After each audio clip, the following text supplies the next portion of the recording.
कि एगो औरत अपना मर्दा भी फोन करती है का कहती है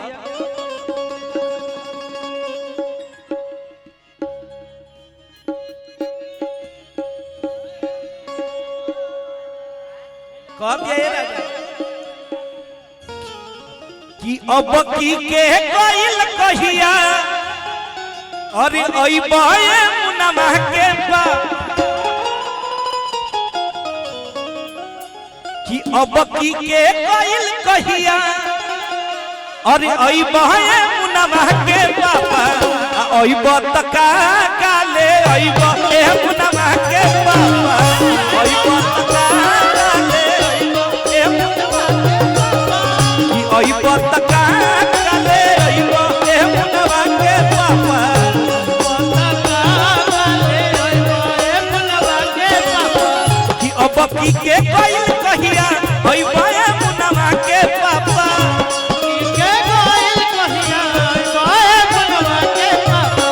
अब की के कोइल कहिया अइबा मुनवा के पापा। देखिए हमने के फिर से बार-बार पूनम आंटी जी के तो पुरस्कार बा बार-बार प्रणाम बा।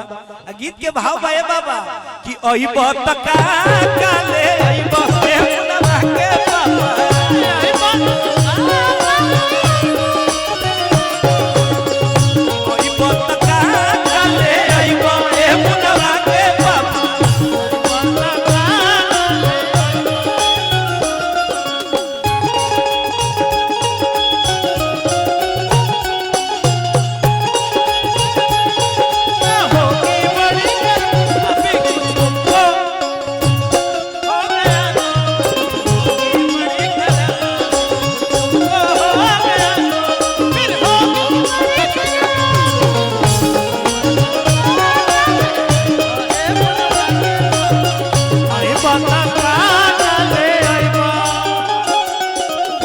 क्या बात औरतिया कहती है राजा जी कि नहीं चाहिए साया साड़ी नहीं चाहिए गहना कि मन में विचार करके तू ही कुछ कहना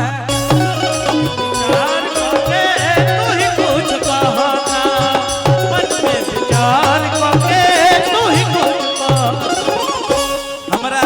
सुरहो सिंगार ना चाहिए ई बताएं कि हमार बबुआ खाती काल है अपना कनिया ला का मोलई बहे मुनवा के पापा कनिया ला का मोलई बहे मुनवा के पापा अपना कनिया वाला का मोलई बहे मुनवा के पापा ओही बतका काले ओही बहे मुनवा के पापा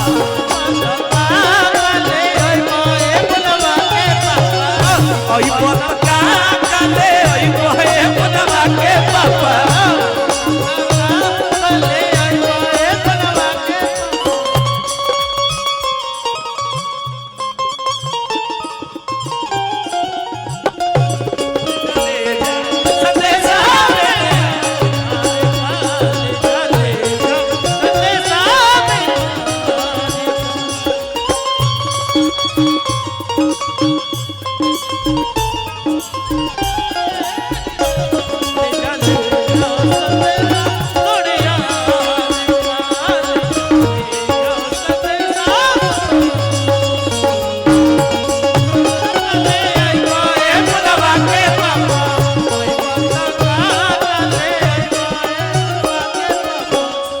अंत में औरतिया कहती है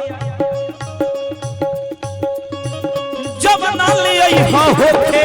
पहले से भी न हो अब बाकी बजवन पवन लिह फेर रुकी न हो बाकी बजवन लिह फेर रुकी न हो बाकी बजवन अंत में कहती है जाई के बाहरवा फूलई हो ना मुनवा के पा बाहरवा फूलई हो ना के पापा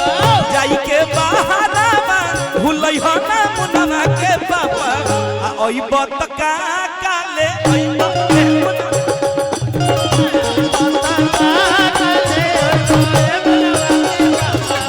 अइबा तका